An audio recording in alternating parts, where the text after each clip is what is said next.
We would like to be the first to welcome you to the Honolulu International Airport on the island of Oahu.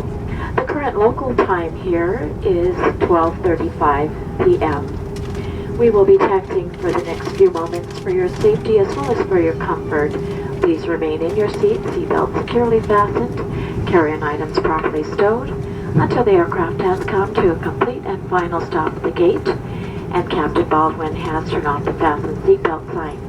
And that will be your indication that it is safe to get up and check about your surrounding area for any personal items that you may have brought on board with you.